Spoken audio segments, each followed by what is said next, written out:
সেই আল্লাহর কথা আমরা একটু শুনতে এসেছি। এখন যেটা আমি আপনাদের কাছে বলতে চাইছিলাম, আল্লাহ বলছেন বিয়ে করো চারটি, আপত্তি নাই, কিন্তু সব স্ত্রীর সঙ্গে ব্যবহার সমান করতে হবে। কাউরে কাছে টানবে, কাউরে দূরে ঠেলে দেবে, কারো বাড়ি আসবে বাগদা চিংড়ি, গলদা চিংড়ি, নারকেলের দুধ দিয়ে কোরমা করে খাওয়াবে, আর কোনো স্ত্রীর ঘরে পচা চিংড়িও যাবে না, এটা হবে না। তুমি দুনিয়া যতদিন আসো বাহাদুরি করে যাও, কবরে আসলেই তোমার গাপ কোটা করা হবে। কি কোটা? গাপ কোটা করা হবে, গম পেশাই করা হবে। কবর একবার এসে দেখো 9টা ধানের চাল কটা। বিয়ের অনুমতি দিয়েছে, বিয়ে করেছো, কিন্তু স্ত্রীদের ভরণ পোষণের দায়িত্ব তোমাকে পালন করতেই হবে। দেখবেন যাদের 3-4টি স্ত্রী আছে, খোদা না করুক আপনাদের কারো হয়তো নাই, এমন অনেক জায়গায় থাকে, 3-4টি স্ত্রী যাদের আছে, ওরা দেখবেন রাতের বেলা চার দোকান থেকে বাড়ি আসে না। রাতের বেলা চার দোকান থেকে বাড়ি আসে না। দোকানদার বলছে খরিদ্দার নাই, শীতের রাতে আর ঝাপ খুলে কত সময় বসে থাকবো, এই মিন্টু চল বাড়ি যাই। মিন্টু বলছে চাচা তুমি বাড়ি যাবে, যাও, আমি বাড়ি যাব না, তোমার এই চার দোকানের বেঞ্চিতে সারা রাত কাটাবো। চাচা বলে তোর এক বলতে 3টে বউ, 3টে বউ কত যত্ন মহব্বত ভালোবাসা প্রেম দেবে, আর আমার একটা স্ত্রী, এই সকালে রেখে এসেছি, চার দোকানে চা বিক্রি করি, বাড়ি যেতে পারি না, মনে মনে চিন্তা করি কখন বাড়ি যাব, চাঁদ মুখটা দেখবো, মুখের মুস্কি হাসি দেখবো, এমন করে দুধের মতো সাদা চকচকে দাগ দেখবো, মুখের মিষ্টি কথা শুনবো, কলিজার গরম পানি করব। একটা বউ তাই কত মহব্বত, আর তোর এক বলতে 3টি স্ত্রী। আমার মন চাইছে কখন বাড়ি যাব, খরিদ্দার যখন থাকবে না, দোকানে ঝাঁপ ফেলে বাড়ি যাব। আর তোর 3-3টে বউ, তুই কেন বাড়ি যাবে না? বলে বাড়িতে যে ঘুমানোর থেকে তোমার চার দোকানে ঘুমানো ভালো। দোকানদার বলে মিন্টু এখানে তো মশার উৎপাত, মৌপোকার মতো চার দোকানের বেঞ্চিতে শুয়ে থাকলে তোর তো সেকে ধরবে মৌপোকার মতো। বলে মশার কামড় খাওয়া ভালো, কিন্তু বাড়ি যাওয়া ভালো না। চাচা বলে ব্যাপার বুঝি না, একটু ভেঙে বল। বলে চাচা তুমি বুঝবে না, 3টে বিয়ে করে কি জ্বালায় পড়েছি। ঘরে যখন যাব, বড় স্ত্রী হাত ধরে টানবে, ছোটটা পা ধরে আমারে টানবে, আর একটা কোমর ধরিয়ে টানবে, বলে আমার কাছে এসো, আমার কাছে থাকো। শেষ পর্যন্ত 3টে 3 দিক থেকে যদি টানে, কাঁঠাল গাছ ফাড়া হয়ে যাব। কি গাছ? কাঁঠাল গাছ ফাড়া হয়ে যাব। এই জন্য আমি বাড়ি যেতে চাই না, আমি থাকবো তোমার বেঞ্চিতে সারা রাত। আল্লাহ বলছেন জান্নাতের হুরেরা, একটা পুরুষের স্ত্রী হবে 70টা, তাদের ভিতরে কোনো হিংসা থাকবে না, দ্বন্দ্ব থাকবে না, অশান্তি থাকবে না, সবাই খুশি মনে এক স্বামীকে সেবা করবে। জোরে বলুন একটু সুবহানাল্লাহ, নারায়ে তাকবীর। সেই জান্নাতের সুখ আমরা চাই না, আমরা চাই তো নাকি? এই সুখ যদি চাই, বিশ্ব নবী বলছেন আমার আদর্শের অনুসরণ করে চলো, কানা মাইফিল জান্নাহ, আল্লাহর বেহেশতের ভিতরে এক জায়গায় বসে আমরা সুখ ভোগ করব। জোরে বলুন সুবহানাল্লাহ। আমি যে কথা আপনাদের কাছে পূর্বে বলছিলাম, মিস্টার গুরু নানকের কথা, পাঞ্জাবিদের ধর্মীয় নেতা, তার বাহ্যিক সুন্নত 4টি আমি বলেছিলাম। একটি হলো মাথার পাগড়ি, 2 নম্বর মাথার চুলের একটা বেনি, মানে বিবনি গেথে রাখে মাথার পাগড়ির ভিতরে, 3 নম্বর হলো মুখের দাড়ি, 4 নম্বর গুরু নানকের সুন্নত হলো 2 হাতে 2টি বালা পরিধান করে পাঞ্জাবিরা বসবাস করে। আমাদের মেয়েরা যেমন হাতের সৌন্দর্য শ্রীবৃদ্ধির জন্য চুড়ি পরে না, চুড়ি, পাঞ্জাবিরা প্রত্যেকেই বাচ্চা হোক বা বড় হোক, ওরা 2 হাতে 2টো করে মোটা বালা পরিধান করে। এটা হলো তাদের ধর্মগুরু সুন্নত। এই ধর্মগুরু গুরু নানক তিনি একটি তথ্য দিয়েছেন ইতিহাসে, যেটা বলার জন্য আমি এত লম্বা করে আপনাদের বোঝাতে চাইছি, মগজে যাতে তথ্যটা ভালোভাবে ঢোকে। গুরু নানক বলছেন সাধু সমাজকারক ব্রাহ্মণ গাজী পীর ও কুতুবগণ অশেষ উপকার কুড়াইতে পারবেন যদি তারা ইসলামের নবীর প্রতি একটু ভক্তি ভরে দরুদ শরীফ পাঠান। জোরে বলুন একটু সুবহানাল্লাহ। গুরু নানক বলছেন সাধু সমাজকারক ব্রাহ্মণ গাজী পীর ও কুতুবগণ অশেষ উপকার করাইতে পারবেন যদি তারা ইসলামের নবীর প্রতি একটু ভক্তি ভরে দরুদ শরীফ পাঠান। গুরু নানক বলেন নাই সময় সুযোগ হাতে পেলে রামকৃষ্ণ পরমহংসদেবের নামে জপ জিকির করিও, মহাবীরের নামে তসবিহ পড়িও, আচার্য কেশবচন্দ্রের নামে প্রশংসা করিও, এ কথা গুরু নানক বলে নাই। তিনি বলছেন সময় সুযোগ যদি হাতে পাও বৃথা সময় নষ্ট না করে ইসলামের নবী মুহাম্মদ রাসূলুল্লাহর মহব্বতে একটু বেশি বেশি করে দরুদ শরীফ পড়ে নাও। কারণ যেদিন কেউ কারো পাশে দাঁড়াবে না, ইয়াউমা ইয়াফিরুল মারু মিন আখিহি ওয়া উম্মিহি ওয়া আবিহি ওয়া সাহিবাতিহি ওয়া বানিহি ওয়াল আখির। আল্লাহ কোরআনে তত্ত্ব কোট করে দিয়েছেন হাসরের মাঠ যেদিন সংঘর্ষ করব সেদিন স্বামী স্ত্রীকে চিনবে না, স্ত্রী স্বামীর কাছে পরিচয় দেবে না, বাপ ছেলেরে চিনবে না, ছেলে বাপের কাছে পরিচয় দেবে না, ভাই বোনকে চিনবে না, বোন ভাইকে চিনবে না, ছেলে বাপকে চিনবে না, বাপ ছেলেকে চিনবে না, মা মেয়েরে চিনবে না, মেয়ে মায়ের কাছে কোনো পরিচয় দেবে না। সেদিন মানুষ বিপদগ্রস্ত হয়ে হাসরের মাঠে দৌড়াদৌড়ি ছুটাছুটি করতে থাকবে। আল্লাহ নবী বলছেন আমার মহব্বতে যে লোকটি প্রাণ ভরে ভক্তি ভরে বেশি বেশি করে দরুদ শরীফ পাঠ করে লা ইয়াদখুলুল জান্নাহ, আমি মুহাম্মদ রাসূলুল্লাহ তত সময় পর্যন্ত বেহেশতে ঢুকবো না, জান্নাতের সুখ উপভোগ করব না। হাত্তা ইয়াতাকি ওয়া ইখরিজু মিনান নারে মান ক্বালা লা ইলাহা ইল্লাল্লাহু ওয়া ফি কলবিহি উজনুন বুররাতিন মিন খায়র ওয়া ইখরিজু মিনান নারে মান ক্বালা লা ইলাহা ইল্লাল্লাহু ওয়া ফি কলবিহি উজনুন শাইরাতিন মিন খায়র ওয়া ইখরিজু মিনান নারে মান ক্বালা লা ইলাহা ইল্লাল্লাহু ওয়া ফি কলবিহি উজনুন জাররাতিন মিন খায়র। রাওয়াহু মুসলিম। চিল্লায়ে বলুন আল্লাহু আকবার। ইমাম মুসলিম বিন হাজ্জাজ রাহমাতুল্লাহ আলাইহি পবিত্র সহিহ হাদিসের কিতাবের নাম, কিতাবটির নাম হলো মুসলিম শরীফ। কি নাম বললাম? কেউ বলেছেন পৃথিবীতে নবীর জবানে হাদিসের কিতাবের ভিতরে বুখারী শরীফের দাম সবথেকে বেশি। আবার কোন বর্ণনাকারী বলেছেন পৃথিবীতে কোরআনের পরে সবথেকে বেশি দাম ওই কিতাবের, যার নাম হলো মুসলিম শরীফ। আবার কোন বর্ণনাকারী বলেছেন বুখারী মুসলিমের দাম সমান সমান। জোরে বলুন সুবহানাল্লাহ। ইমাম মুসলিম বিন হাজ্জাজ রাহমাতুল্লাহ আলাইহি নকল করেছেন তার কিতাবে। নবী বলছেন ওয়াইখরুজু মিনান নার, জাহান্নামের আগুন থেকে ওই লোকটাকে আমি টেনে বার না করা পর্যন্ত জান্নাতের সুখ ভোগ করব না, জান্নাতের ভিতরে ঢুকবো না, হুরগেলে মানদিনে আনন্দ ফুর্তি করব না। যে লোকটি সারা জীবনের ভিতরে আল্লাহর নামের জপ, আমি মুহাম্মদ রাসূল আমার নামের প্রশংসা জাররা পরিমাণ করেছে, গমের দানা পরিমাণ করেছে, একটা জবের দানা পরিমাণ ওজন হয়েছে, আমার মহব্বত আমার নামের জপ জিকিরের প্রশংসার ওজনটা যদি একটা জবের দানা পরিমাণ হয়, ও দুনিয়ার মানুষ শোনো, আমি মুহাম্মদ রাসূলুল্লাহ তাকে জান্নাতে না ঢুকানো পর্যন্ত আমি জান্নাতে ঢুকবো না। তাহলে সেই নবীর মহব্বতে দরুদ শরীফ পড়া ভালো না খারাপ?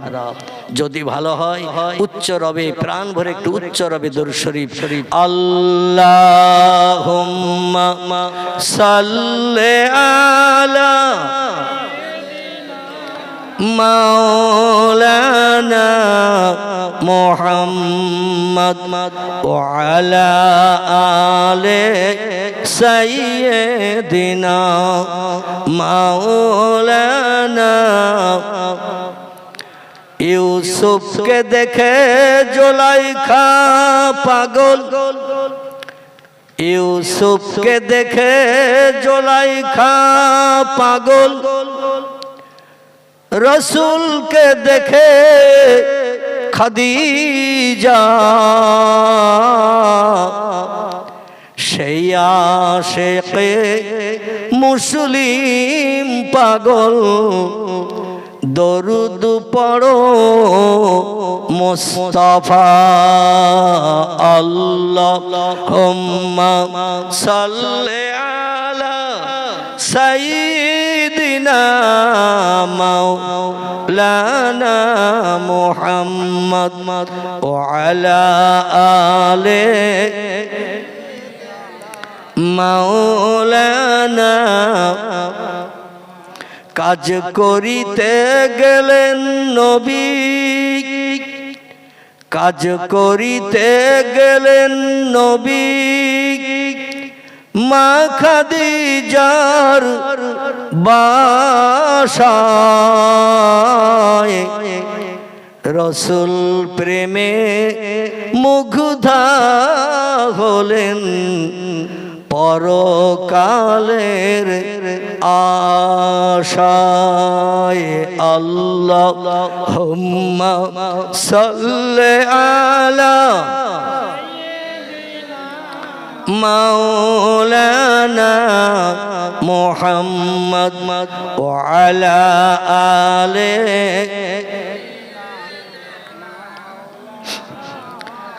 একটু কলেমার জিকির লা ইলাহা ইল্লাল্লাহ লা ইলাহা লা ইলাহা ইল্লাল্লাহ মুহাম্মাদুর রাসূলুল্লাহ কাক ডাকে কাকা রবে কাক ডাকে কাকা রবে কোকিলের স্বর মধুর লাগে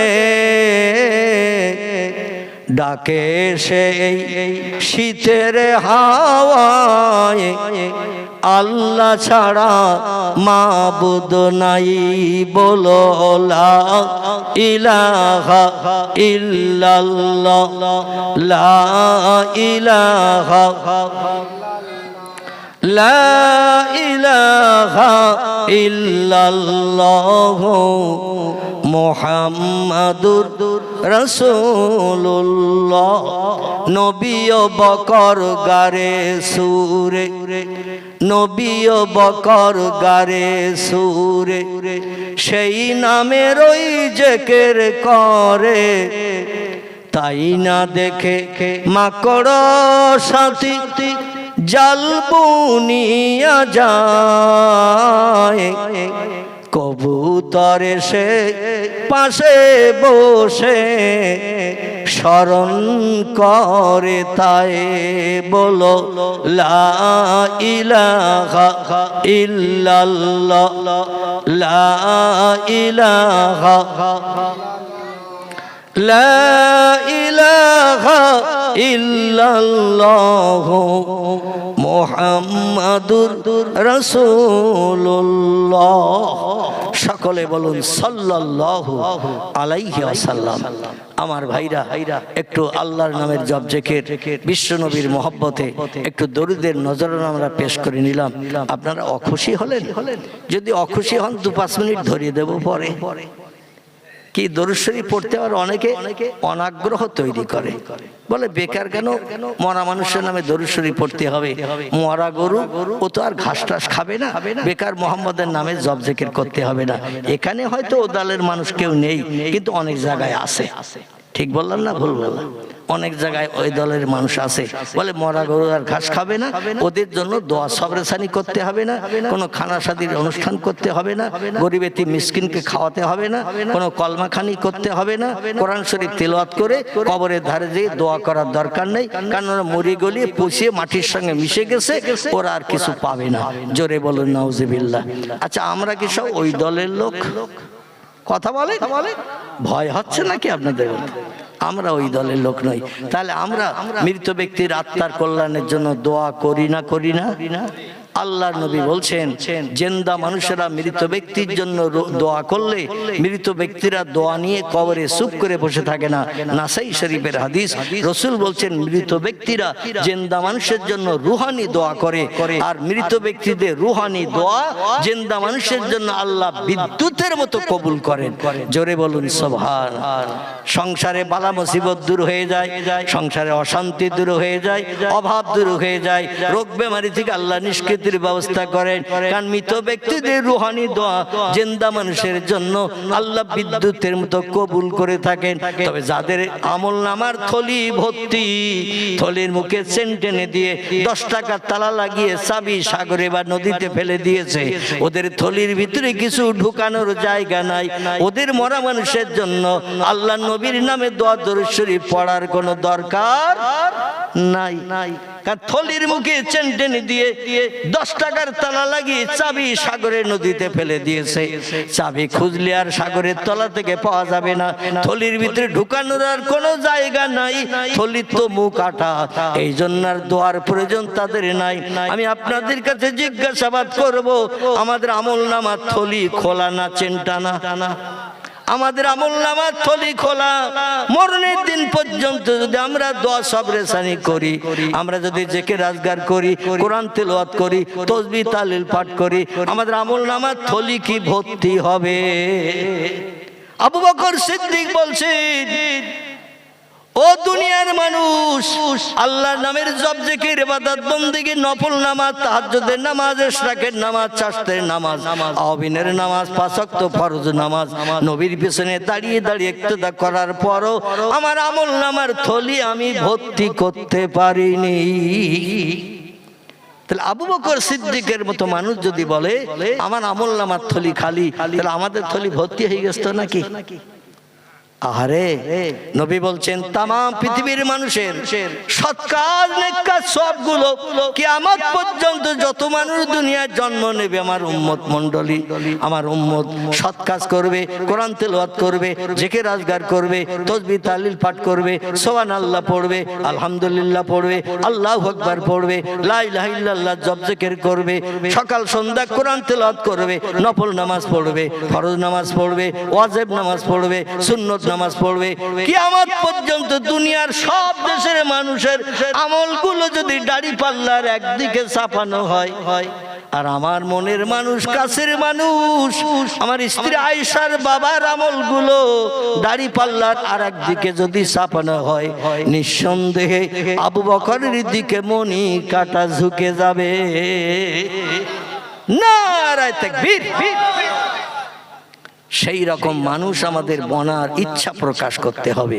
সকলে বলুন আমিন, জোরে বলুন আমিন। আমার ভাইরা, সংক্ষেপে আমি আমার আলোচনা করব।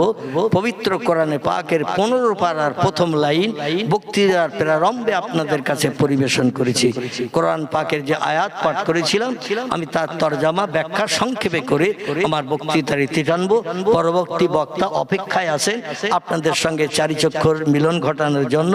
বিশেষ করে শীতকালীন রাত, এই জন্য আমি লম্বা ওয়াজ করে আপনাদের কষ্ট দেব না, কারণ পরের বক্তার ওয়াজ শোনার জন্য একটু থলির জায়গা খালি রাখতে হবে তো নাকি? কিন্তু চালাক খরিদ্দার যারা বাজারে মাল কিনতে কিনতে যদি থলি ভর্তি হয়ে যায়, পকেটে যদি পয়সা থাকে, বলে পয়সা এখনো রয়ে গেছে, থলি তো আর মাল রাখার জায়গা নাই, কি করি এখন? চালাক খরিদ্দার যারা, ওরা একটু থলি ধরে ঝাঁকার বেড়ে নেয়। কি করে? থলি ধরে একটু ঝাঁকার মারে। থলি যদি একটু ঝাঁকার মারে, দেখবেন আর 2-1 কেজি মাল কিনে আবার রাখা যাবে। ঠিক বললাম না ভুল বললাম? আর 2-1 কেজি মাল ঢোকানো যাবে। এই জন্য আমার পরের বক্তা যখন আসবেন, আমার ওয়াজ শুনতে শুনতে যদি থলি ভর্তি হয়ে যায়, নাউজুবিল্লাহ, একটু ঝাঁকার মেরে নেবেন, আরো 2-1 কেজি মাল রাখার জায়গা হবে। মরণের দিন পর্যন্ত সেগুলো বাস্তব জীবনে রূপদান করে শীতের রাতের মর্যাদা রক্ষা করে মরণের দিন পর্যন্ত যদি চলতে পারি, নিঃসন্দেহে আল্লাহ পাক আমাদের জন্য জান্নাত হালাল বানিয়ে দেবেন। আল্লাহ কোরআনের 15 পারার প্রথম লাইনে তত্ত্ব কোট করেছেন, বিসমিল্লাহির রহমানির রহিম, সুবহানাল্লাযী আসরা বিআবদিহি লাইলাম মিনাল মাসজিদিল হারামি ইলাল মাসজিদিল আকসা। জোরে বলুন আল্লাহু আকবার। কোরআন পাকের অর্ধাংশ, যার বলা হয় 15 পারা। কোরআন কত পারায় পরিবেশিত? 30 পারা। তো 30 পারার হাফ করলে কত হয়? 15। এই 15 পারার একেবারে প্রথম লাইন আল্লাহ বলছেন, সুবহানাল্লাযী, আমি তোমাদের সেই মহান পবিত্র সত্তা, আমি তোমাদের সেই মহান পবিত্র আল্লাহ, মহান পবিত্র প্রভু বলছি, আসরা আমি ভ্রমণ করিয়েছিলাম। আমি যে আল্লাহ তোমাদের মালিক, খাই না, ঘুমাই না, পেশাব করি না, পায়খানা করি না, স্বামী স্ত্রী মিলন করে দেহ নাপাক করি না, আমার দেহ ফ্র্যাকচার হয়ে রক্ত বার হয় না। শরীয়তের পরিভাষায় কোনো মানুষ যদি ঘুমিয়ে পড়ে, লোকটার ওযু নষ্ট হয়ে যায়, দেহ ফ্র্যাকচার হয়ে রক্ত নির্গত হলে দেহ নাপাক হয়ে যায়। আবার ওযু করে রক্ত মুছে দেহ পবিত্র বানাতে হয়।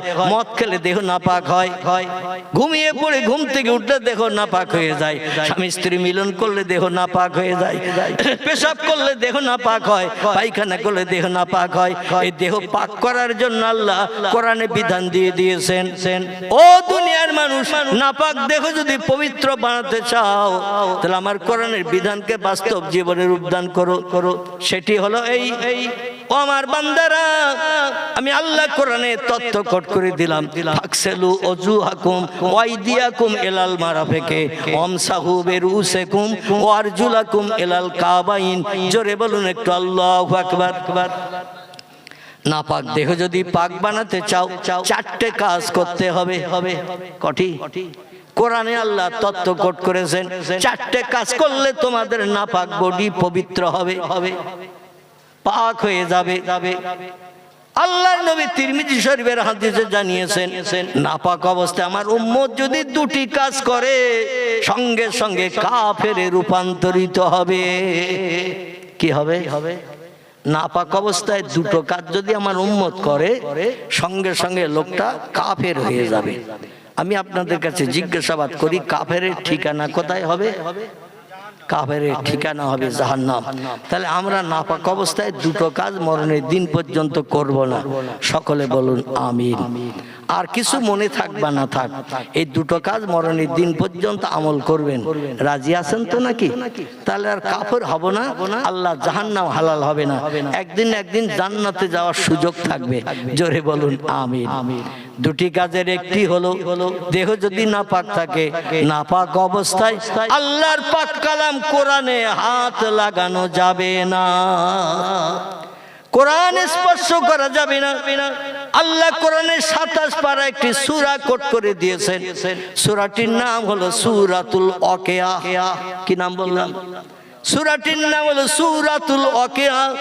আল্লাহ সূরা ওয়াকিয়ার ভিতরে তথ্য কোট করে দিয়েছেন, লা ইয়ামাসসুহু ইল্লাল মুতাহহারুন।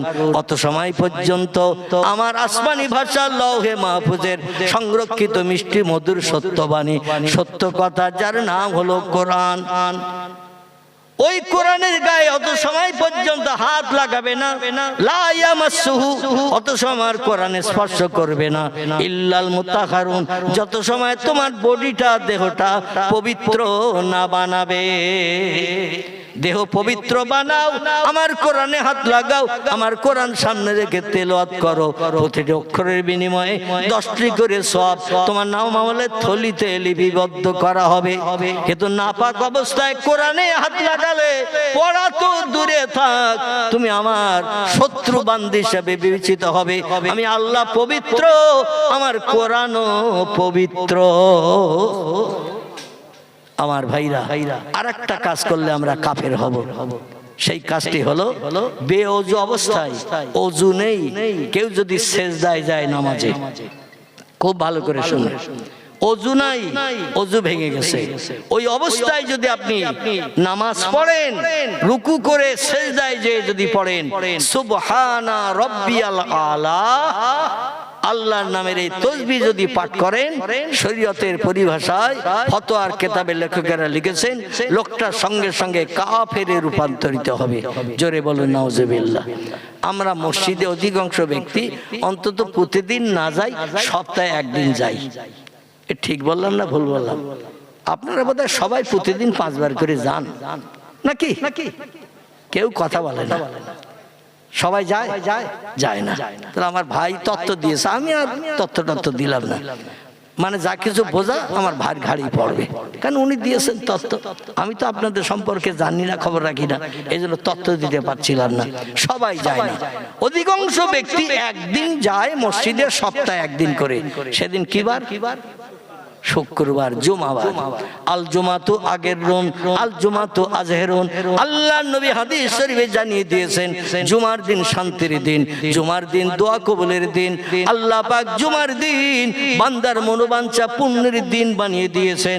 এক সপ্তাহ আপনি যত সগীরা গুনাহ করবেন, শয়তানের রসজায় পড়ে, নফসের তাড়নায় পড়ে, কুমন্ত্রণায় পড়ে, বন্ধু বান্ধবের পাল্লায় পড়ে যত গুনাহ করবেন, জুমার দিন শুক্রবারের দিন মসজিদে 2 রাকাত ফরজ নামাজ জুমার নামাজ আদায় করলে এক সপ্তাহের গুনাহ আল্লাহ মাফ করে আপনার খাতাটা বেগুনা সাদা বানিয়ে দেবে। কিন্তু দুঃখের বিষয়, জুমার নামাজ পড়তে মসজিদে আমরা যাই, 2 রাকাত ফরজ নামাজ, এরপরে আর নামাজ আমাদের দেশে নাই। যাই ইমামের পিছনে খুতবার পরে 2 রাকাত ফরজ নামাজ পড়তে, ইমাম ডাইনে বামে সালাম ফিরিয়ে দোয়া করলো কি করলো না, জুতো খোঁজার হিড়িক চলে। ঠিক বললাম না ভুল বললাম? ভুল বললে ধরে দেবেন, আমি সংশোধন করে নেব। 2 রাকাত ফরজ নামাজ যেই হয়ে গেছে, জুতো খোঁজার হিড়িক চলে। এত তাড়াতাড়ি জুতো খোঁজার হিড়িক চলে, সলিমউদ্দিন চাচার জুতো মিন্টুর পায়ে, পিন্টুর জুতো আব্দুর রহমান দাদার পায়ে। বাড়ি যেয়ে বলে জুতো তো আমার নয়, মসজিদে যেয়ে দেখে যার জুতো সেও নাই। ঠিক কি না? আমার ভাইরা, এই মসজিদে আমরা নামাজ পড়তে যারা যাই, দেখবেন কেউ বা দেওয়াল খুঁজে বেড়ায়, কেউ বা পিলিয়ার যদি মসজিদের মাঝখানে থাকে, একটু আড়ে লম্বায় অনেক চওড়া, মাঝখানে পিলিয়ার থাম্বা দিয়ে 7টা ঠেকো দিয়ে রাখা হয়। কেউ বা পিলিয়ার খোঁজে, কেউ বা দেওয়াল খোঁজে, ফাঁকা জায়গায় কাতারে কেউ বসতে চায় না। কথাটা ঠিক বললাম না ভুল বললাম? অধিকাংশ ব্যক্তি দেওয়াল খুঁজে বেড়ায়, অধিকাংশ ব্যক্তি পিলিয়ার খুঁজে বেড়ায়, একটু আরাম করে পিলিয়ারে পিঠ দিয়ে বসে বসে ঘুমাবে। তাই ইমাম খুতবা পড়ছে 5 মিনিট করে 10 মিনিট, প্রথম খুতবা 5 মিনিট, দ্বিতীয় খুতবা 5 মিনিট বা 7 মিনিট, এই মোটামুটি 10 থেকে 12 মিনিটের ভিতরে খুতবা শেষ হয় না। খুতবা পড়া হলো সুন্নত আর শোনা হলো ওয়াজিব। আপনাদের কাছে জিজ্ঞাসাবাদ করি, সুন্নতের দাম বেশি না ওয়াজিবের দাম বেশি? আল্লাহু আকবার। দ্বিমত আপনাদের ভেতরেই তৈরি হয়ে গেছে। কেউ বলছে সুন্নতের দাম বেশি, আবার কেউ বলছেন ওয়াজিবের দাম বেশি। আমি পরিষ্কার করে দেই, শরীয়তের সবথেকে মর্যাদা দাম বেশি যার, তার নাম হলো ফরজ। কি নাম? ফরজের মর্যাদা দাম সবথেকে বেশি, তারপরের স্টেজ হলো ওয়াজিব। স্টেজের 2 নম্বরের ওয়াজিব হলো তারপরের স্টেজ, 3 নম্বর হলো সুন্নত, 4 নম্বর হলো নফল, 5 নম্বর হলো মুস্তাহাব বা মুস্তাহসান। এইভাবে পরস্পর সাজানো আছে। প্রথম মর্যাদা হলো ফরজের, তারপরের স্টেজ হলো ওয়াজিব, তারপরে হলো সুন্নত। তাহলে আপনাদের কাছে জিজ্ঞাসাবাদ করি, খুতবা পড়া হলো সুন্নত আর শোনা হলো ওয়াজিব, তাহলে দাম বেশি কোনটার? ওয়াজিবের দাম বেশি। তাহলে আমাদের উচিত হলো ইমাম সাহেব খুতবা পড়বে, সুন্নতের কাজ করবে। ওয়াজিবের মর্যাদার দাম যখন বেশি, দাম যার বেশি তার মর্যাদা দিতে যায় কি ঘুমানো যাবে? দেওয়ালে খুতবা পড়ছি, ইমাম কখন শেষ হবে জানা নাই। আর অধিকাংশ ব্যক্তি মসজিদে গেলেই ঘুম লাগে। ঠিক বললাম না ভুল বললাম? চায়ের দোকানে থাকবে, তাসের আড্ডায় থাকবে, ক্যারাম বোর্ডে থাকবে, জীবনে কোনোদিন ঘুম লাগবে না। আর যেই মসজিদে যাবে ওর সাগরের ঘুম এসে অ্যাটাক করে। ইমামের খুতবা কখন শেষ হয়ে গেছে তাও জানে না। দেওয়ালে পিঠ দিয়ে আসমানে চলে গেছে, বন্ধুর বাড়ি চলে গেছে, বান্ধবীর বাড়ি চলে গেছে, কোন আমড়া তলায়, পাকড়া তলায়, তেঁতুল তলায় অ্যাকশন চলতেছে, ঘুমিয়ে পড়েছে। মনের মানুষ কাছে এসে গেছে, কোন আমড়া তলায়, পাকড়া তলায় অ্যাকশন চলতেছে। যে ইমামের খুতবা শেষ হয়ে গেল, ইমাম মেহরাবে যে নামাজে হালাতে যেই বসে গেল, মুয়াজ্জিন দেখবেন একামত দেয় না। মুয়াজ্জিন একামত দিল, আর যেই হাইয়া আলাস সালাত হাইয়া আলাল ফালাহ আওয়াজ যেই মুয়াজ্জিন তুললো, অধিকাংশ মুসল্লিরা ইমামের দেখা দেখি সব কাতারে দাঁড়িয়ে যায় না, যায় না, কথা বলে সব দাঁড়িয়ে যায়। কিন্তু যে দেওয়ালে পিঠ দিয়ে সাগরের ঘুম ঘুমোচ্ছে, ও কি খবর রাখে? পাশে যে ছিল মিন্টু বলে সবাই দাঁড়িয়ে গেছে, ও তো পাশে বসে, ও বলে কথা বললে তো অসুবিধা, নামাজ হবে। ও কিনের মেরেছে গুতো, মসজিদে কথা বলা যাবে না, কিনের গুতো মেরেছে। ও থতমত খেয়ে ঘুম ভেঙে গেছে। কোথায় ছিল কোনো খেয়াল নাই, ঘুম ভেঙে ঠেলে উঠে ইমাম বলছে আল্লাহু আকবার। সব মুক্তাদি কানের কাছে হাত উঠিয়ে তাকবীর তাহরিমা বাঁধলো, আল্লাহু আকবার। এখন মিন্টু কি ঘুম থেকে উঠে আবার ওযু করতে যাবে নাকি? পিছনে লোক, সামনে লোক, ডাইনে লোক, বাঁয়ে লোক। ও বলে আমি তো এই মসজিদে পিঠ দিয়ে বসেছিলাম, কখন খুতবা শেষ হয়ে গেছে জানি না, মুয়াজ্জিন একামত দিচ্ছে জানি না, পাশের আব্দুর রহিম চাচা কিংবা পিন্টু বন্ধু কিনের গুতো দিয়েছে, ঘুম ভেঙে গেছে। ও সবার সঙ্গে দাঁড়িয়ে যে আল্লাহু আকবার। বিশ্ব নবী তিরমিজি শরীফের হাদিসে জানাচ্ছেন, যে লোকটি ঘুমিয়ে পড়লো ওর ওযু নষ্ট হয়ে গেল, আর বেওযু অবস্থায় যদি তাকবীর তাহরিমা বেঁধে রুকু সিজদা করে, লোকটার সঙ্গে সঙ্গে কাফের হয়ে যাবে। কি হবে? কাফের হয়ে যাবে। কাফেরের ঠিকানা কোথায় হবে? জাহান্নাম হবে। এই জন্য আমাদের যদি মসজিদে যে ঘুমিয়েও পড়ি, পিছনের দরজা দিয়ে হাওয়াও যদি বেরিয়ে যায়, লজ্জার মাথা খেয়ে উঠে উজু করতে যাবেন। কারণ পিছনের দরজা দিয়ে হাওয়া বেরিয়ে গেলে দেহ নাপাক হয়ে যায়, অজু আর থাকে না। কে আপনার দেখে মুস্কি হাসলো ওটা বিষয় নয়, আপনি জাহান্নামের আগুনে যখন পড়বেন ও কি দেখতে আসবে? কথা বলেন, ও তো দেখতে আসবে না, আপনার বিপদে তো সাহায্য করবে না। এজন্য কে কি বললো, কে মুস্কি হাসলো ওদিকে দেখার দরকার নাই। প্রয়োজনে মাথা নিচু করে চলে যাবেন পানির জায়গায়, ওযু করে চলে এসে নামাজে শরীক হয়ে যাবেন। তাহলে অন্তত ঈমানদার অবস্থায় মরণ হওয়ার সুযোগ পাওয়া যাবে। জোরে বলুন একটু সুবহানাল্লাহ। বক্তা এসে গেছে তো নাকি? আলহামদুলিল্লাহ, পরের বক্তা এসে গেছে। আমি আজকের আর এই পবিত্র মেরাজ সম্পর্কে, বিশেষ করে রজব মাসের আগামীকাল দিনগত রাত, প্রিয় নবী মুহাম্মদ রাসূলুল্লাহর জীবনে 53 বছর বয়সে আল্লাহ দর্শনের রাত ছিল। জোরে বলুন সুবহানাল্লাহ। আমরা কেউ আল্লাহরে দেখতে পেয়েছি? কি কথা বলে? কেউ দেখতে পায়নি, কিন্তু আল্লাহ আছে না নাই? আছে। আমরা না দেখে বিশ্বাস করি। পয়গম্বর মুহাম্মদ রাসূলুল্লাহ বাস্তব চোখে আল্লাহকে দেখেছিলেন 27 বছরের লম্বা মেয়াদ। কত বললাম? 27 বছরের লম্বা মেয়াদ, লম্বা ঘটনা। আল্লাহ নবী বলছেন, মান সামা ইয়াউমার রজব, যে ব্যক্তি রজব মাসে একটা নফল রোজা রাখবে, কামা সামা দাহরা কুল্লাহু, ও লোকটি যেন সারা বছর রোজা রাখলো। এবং আল্লাহ পাক তার নামামলের থলিতে রজব মাসে একটা রোজা রাখার কারণে সারা বছর রোজা রাখার সব তার আমলনামার থলিতে লিপিবদ্ধ করে দেবেন। জোরে বলুন একটু সুবহানাল্লাহ। সেই রোজা রাখার দিন আগামীকাল, আগামী পরশু দিন, আগামীকাল দিনগত রাত নবীজির মেরাজের রজনী, পৃথিবীর জমিন থেকে 7 আকাশ পাড়ি দিয়ে সিদরাতুল মুনতাহা টপকে আল্লাহর খাস কোয়ার্টার আরশ কুরসিতে পয়গম্বরকে জান্নাতি পশুর পিঠে করিয়ে, যার আরবি নাম হলো বোরাক, বোরাকের পিঠে করে নিয়ে যাওয়া হয়েছিল। এবং সিদরাতুল মুনতাহার পরে আল্লাহ পাক রব্বুল আলামিন আরেকটা জান পাল্টে আরেকটা জানে করে আল্লাহর খাস কোয়ার্টার আরশ কুরসিতে নিয়ে গিয়েছিলেন।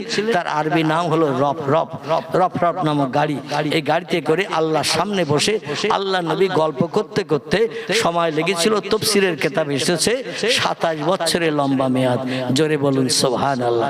নবী আল্লাহর সঙ্গে গল্পগুজব করে পৃথিবীতে যখন ফিরে আসছেন, আল্লাহ 2টি তোহবা গিফট প্রিয় নবীকে দান করেছিলেন। একটি তোহবার নাম হলো 5 ওয়াক্ত নামাজ, একটি তোহবার নাম হলো সারা বছরে 1 মাস রমজানের রোজা। আল্লাহ বললেন, এই দুটো কাজের আমল যদি আপনার উম্মতরা দিতে পারে পারে, বেশক তারা জান্নাতে সুখ ভোগ করার সুযোগ পাবে। জোরে বলুন সুবহানাল্লাহ। আমি মেয়েরাজের লম্বা ঘটনার আলোচনা আজ আর করছি না, পরবর্তী বক্তা এসে গেছেন, তিনি তথ্যমূলক আলোচনা রাখবেন। আল্লাহ যদি অথমকে আবার হায়াতে তৌফিক দেন, চার চোখের মিলন ঘটান, সেদিন স্মরণ করিয়ে দেবেন বিশ্ব নবীর এই তাজ্জব ঘটনা, আশ্চর্যান্বিত ঘটনা, লম্বা ঘটনা, মেয়েরাজের তথ্য আপনাদের কাছে পরিবেশন করে কলিজা ঠান্ডা করার চেষ্টা করব ইনশাআল্লাহ। আমার কথার দ্বারা কারো অন্তরে যদি আঘাত ব্যথা লেগে থাকে, ভাই বা সন্তান হিসাবে ক্ষমার চোখে দেখবেন। কথার ভিতরে যদি কোনো ভুল ত্রুটিমূলক কোনো কথা বলে থাকি, ক্ষমাগুণে মার্জনা করবেন, কিংবা মোবাইলের ফোন নম্বরের মাধ্যম দিয়ে আমাকে জানাবেন, অবশ্যই আমি সংশোধন করে নেব। এবং আমি আপনাদের জন্য দোয়া করি, আপনারা আমার জন্য দোয়া করবেন। আল্লাহ যেন আমাদের সবাইকে সুস্থতা অবলম্বন করিয়ে বিবি বাচ্চা নিয়ে সংসার জীবনে সুখী রেখে তার ফরজ হুকুম বাস্তবে রূপদান করে মরণের দিন পর্যন্ত চলার তৌফিক দান করেন। সকলে বলুন আমিন। ওমা আলাইনা ইল্লাল বালাগ। প্রাণ ভরে উচ্চারবে দরুদ শরীফ। আল্লাহুম্মা সাল্লি আলা। এসো ভাই। ওয়ালাইকুম আসসালাম। আল্লাহ মোটামুটি একটু ভালো রেখে ভাই।